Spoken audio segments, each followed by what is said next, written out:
fantastic, because I have all kinds of stories because I'm a paranormal investigator, so I could just tell you all kinds of stories. Awesome. Anything you want to hear. Cool. Yeah. Well, Chris and I are just now jumping into the cryptid arena. You know, we're getting in, we're going out in the field, we're doing all kinds of stuff. But see, we're still learning a lot. So your expertise would help us a bunch. But we're paranormal. That's how we began, as paranormal. Right on. We've been doing paranormal now for a long time. Yeah. Years. So you're right up our alley. So when he said you were coming on tonight, I said, heck yeah, that's fun for us. Yeah. Oh my God. Yeah. Yeah, we investigate everything: UFOs, cryptids, a lot of demon cases, ghosts, everything. Okay. Yeah. So yeah. Okay. Well, what we'll do is when we jump in here, we'll talk about the differences between a werewolf, a dogman, and if a skinwalker can be the cause of some of the sightings and the experiences people are having. And then after that, anything. Okay. Anything's a go. And also too, there was a couple dogman cases. I'm from Elk Grove, but in Sacramento, which is near Elk Grove, there was a dogman case, I think, in 1952, and then 1962, there was one right here in Elk Grove. And yeah, I'll tell you those stories too. That'll be great. Yeah. Okay.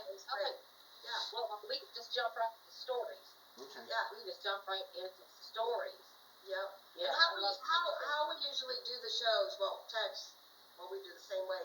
We'll put you backstage, and then we'll do the opening and kind of talk for a couple minutes, and then we'll bring you up. Okay, And sounds then, good. At the 52-minute mark, we'll take a 5-minute break, and it does a countdown. And usually we'll go for a half hour to an hour or whatever after. Are you okay with the Oh time? yeah, absolutely.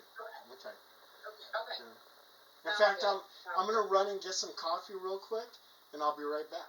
Sure. If that's okay. Okay. Yep, absolutely. All right. Thanks.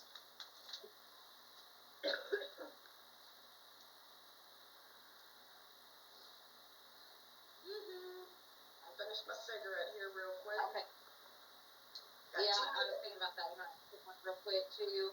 We got 2 minutes. Oh God, I'm hot here. I know. Tell me about it. We got 2 minutes. Okay.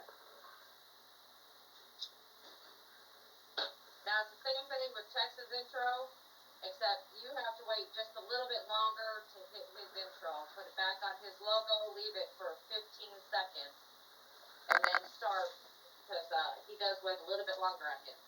Okay. I will get that done. So, and I haven't checked to see if it's got our whole intro in our newest shows, since you've been doing that. I haven't checked that, but we need to. It does. If it does that. It does. Okay. If it gets the whole intro, all right, awesome. Yep. Okay. Yeah. All right, I got my 2 Pepsis here. I am ready to rock. Awesome. We got about a minute. With my spit cup. She's totally taken on the text thing because she does not chew. I guarantee you. No. Oh, I got, I do the show with him every Monday, and I never really get to make fun of him. I never do. So tonight we are unsupervised. Yep. Oh my God, that sounds dangerous. That sounds real dangerous. He's gonna get me, but he'll get me later. Yep. That's it. He will. All right. All right. We got about 35 seconds, and then we'll go live. All right. I'm gonna put everybody backstage, and we'll bring you up shortly, Paul. Okay, sounds good. All righty.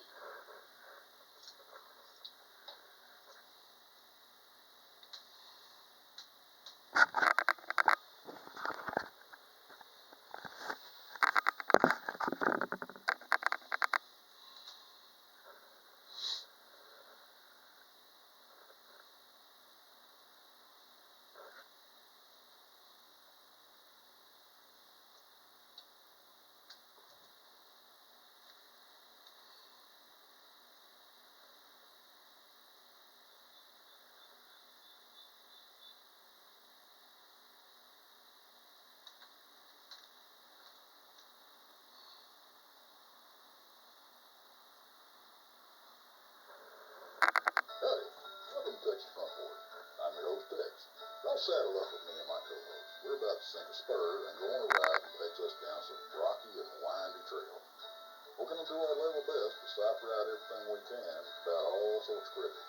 Bigfoot, dogman, pretty much anything that walks, creeps, crawls, or even takes to fly. The rabbit holes we're fixing to be poking our heads down is going to take a look-see into everything from abduction to xenophobes. We may not always agree. That's all right. That, my friends, is how we learn. We will be conversating with a whole lot of interesting folks here on the old porch, and y'all are welcome to chime in. Just keep a civil tongue, and it will go as smooth as a fine whiskey. Y'all can find us over yonder on the Facebook, TikTok, Reddit, Rumble, or you can email us at paracryptidencounters@gmail.com. Or if you're feeling real neighborly, shoot us a text, 972-559-0988. Enjoy the show, folks.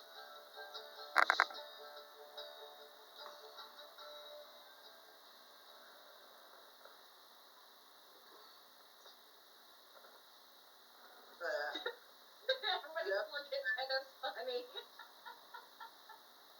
Right? Hey, good Monday evening. Welcome to Texas Front Porch on this 3rd of July. Tex had to do something with the missus tonight, so he is not here. So I'm filling in as, of course, me, Little Tex, and I will be your host. And my co-host tonight is Krista, which is AKA Miss Swiss. I'm Brandy tonight. How you like that? Hey, and I even brought my spit cup. You sure did. My spit cup, everybody. It's my Hello Kitty. Yep. I won't spit in it, but I got one. There you go. So yeah, Lon's is taking over Texas Front Porch tonight, so. Yes, we have raided Texas Front Porch. It is now under our control. There is nothing you can do. Nope, we have no supervision tonight either, so. And we've already warned our guest. Right. He's already going to close out. Right. But I did ask him, I said, you brought your humor with you? He said, yes, I did. I said, good. Yep, so. And everybody's like, hi, buddy. Yeah. Nighthawk says, I knew Tex was a blonde. Here, wait a minute. Yeah, there you go, Brandy. See, you should have put your hair in front of your face and put a hair tie right there. There you go. Yeah, I could have done that. Now you're Tex. Right, I could have done it. You are now Tex. Yeah. Except Tex doesn't wear earrings, so I'm getting my hair cut. Okay. Well, let's go ahead and run through the channel lineup, of course, you know. We are not streaming anymore together. We are all on our separate channels, so make sure that you go to that correct channel, like, subscribe, and hit that notification button. Of course, on Monday nights, we're right here right now, 8 p.m. Central is Texas Front Porch, and it's usually Tex and myself, but he's not here, so it's me, Little Tex, and my sidekick, Miss Swiss, over there. On Tuesday night at 7 p.m. Central, it's Bob Van Buren with Van Buren Variety. On 8 p.m. on Tuesday nights, it's Bigfoot Michigan Rob with Beyond BMR. Wednesdays, 9 p.m. Central, it is the Diva Dimension with Danielle Diva. Thursdays at 12 p.m. Central, it's Brunch with Bigfoot Michigan Rob and his lovely co-host Krista. Thursday nights at 8 p.m. Of course, it is us with Blondes and Boo. If you can't get enough of us on Thursday, there's always Friday at 8 p.m. Central. You get Blondes, Boos, and the Woo. That's, I think we're woo all the time. I don't think it makes a difference. Anyway, on Saturday at 2 p.m. Central, Tex and Danielle Diva dropped their newest episode of Infamous Minds. Wow. You got that down I got pat, all you the too? time, didn't I? You got that totally down pat. Come on down. You do. Right. You do. Let's not waste any time. Let's get up to our guest. You good with that? Yes, let's bring them up. Hey, Brandy. Hey, Krista. Oh, there he is. How you doing? We are great. You guys seem like you're having a lot of fun over there. We do. We seriously do. The thing with Brandy and I, we're friends outside of our shows, you know, that we do. So we do a lot of our investigating and stuff together, and you never know what kind of mischief we'll get into. I mean, like, wow. we've been known to take chairs out in the middle of the motels and on rollers and run up and down and we're sober. Now, what state are you guys from? Are you from Texas? We are in Missouri. Missouri. Ah, Yeah. Missouri. Yeah. Okay. Yep, I'm outside of St. Louis, and Brandy is down by the Arkansas border. Okay. All right. Yeah. Yeah, so we, So, you know, we're not too far apart. We're just a couple hours apart. So, you know, if we need to get to each other, it's pretty easy. yeah, yep. Brandy, your sound is kind of cutting out a little bit. Was it really? I've got full signal. Yeah, you are. You're kind of cutting out a little bit. Yeah. I do have a question for you, if you can answer real quick. Brandy, are you chewing tobacco now? Jeff Adams asked. No, but I was really trying to find some gum because I was gonna like fake it. Like I was gonna chew some tobacco, but it was gonna be gum. But I couldn't find any. Right. It's in my car, and I just remembered that just now. Gotcha. So that didn't help. So Paul, you want to start off by talking about like how you started in all this weirdness? Well, how I started is, sort of by accident, because I lived in a haunted house on Effie Street in Fresno. As a child, I was being attacked by this entity. This entity actually threw me into a heater. I saw these, the things that I'm going to describe here, I didn't know if it was childhood nightmares or was I really experiencing something paranormal. And because I saw these like bat-like creatures with skull faces flying into my room, there was a point of time that this entity attacked me and made me cough. And I was coughing and coughing and coughing, and my mother comes in and she gives me poison. She thought it was cough syrup, and she accidentally gave me poison, and she was freaked out. Oh my God, throw it up, you know. So that happened to me, and there was another incident where I was looking out the bedroom window, and I heard the voice of my mother saying, they called me Dale, Dale, come here, Dale, come here, trying to entice me to go into the orange grove.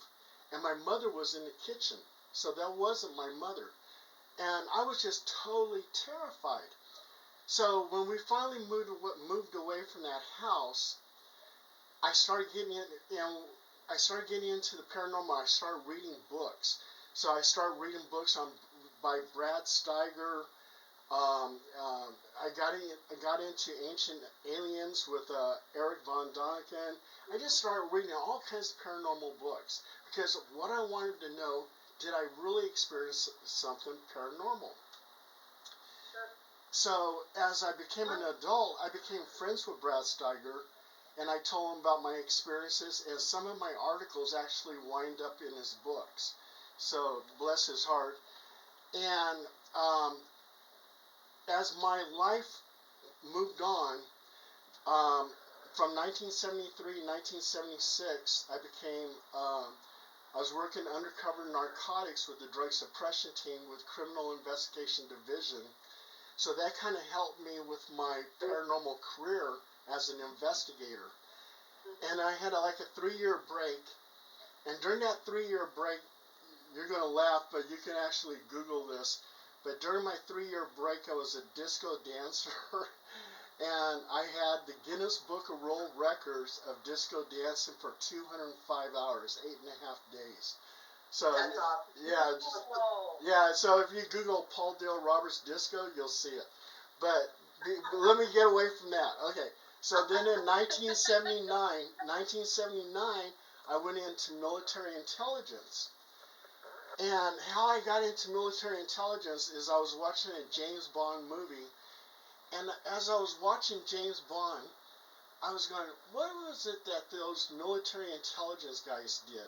And before I knew it, I was talking to the Army recruiter, and I was signing on the dotted line, and I was back in the Army again.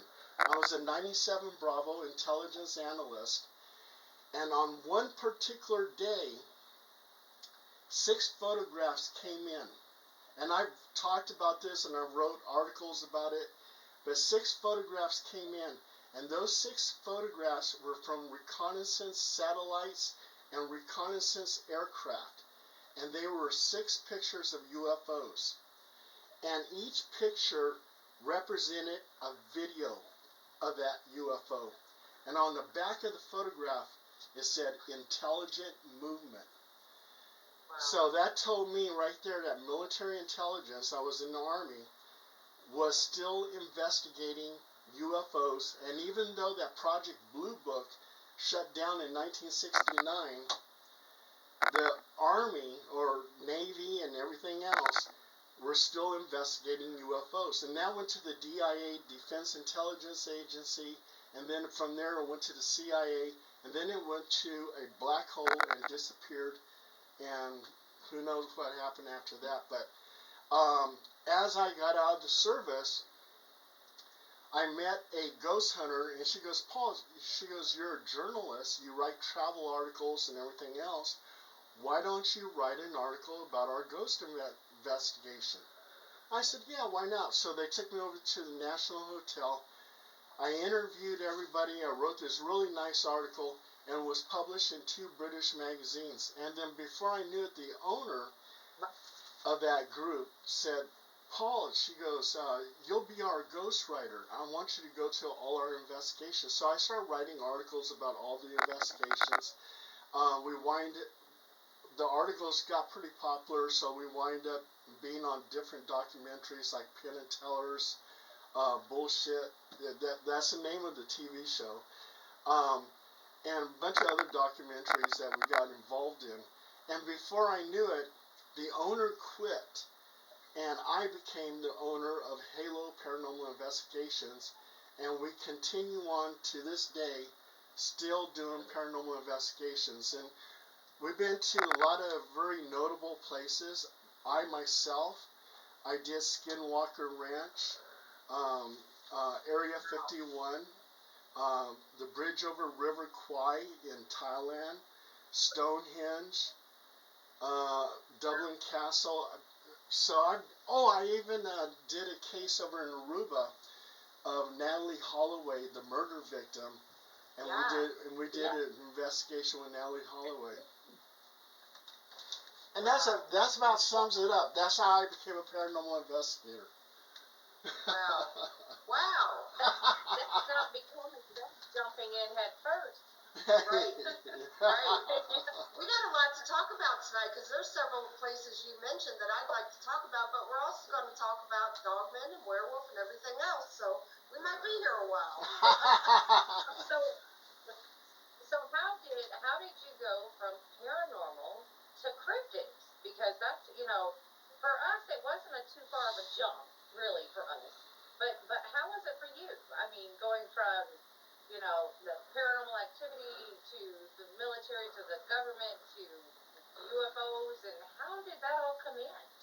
Well, Brad Steiger, reading his books, legendary author Brad Steiger, I was reading books about ghosts that he wrote, but then he also wrote about cryptids, he wrote about UFOs and everything else, and I started reading all these books and became really knowledgeable just by reading his books. And it was an amazing thing that I was writing about some of his stories, and Brad Steiger saw it on the internet and contacted me. He goes, hey, this is me, Brad Steiger. And I go, no, this can't be Brad Steiger. And he goes, yeah, it's me. I go, oh my God, I was a fan of yours when I was 8 years old.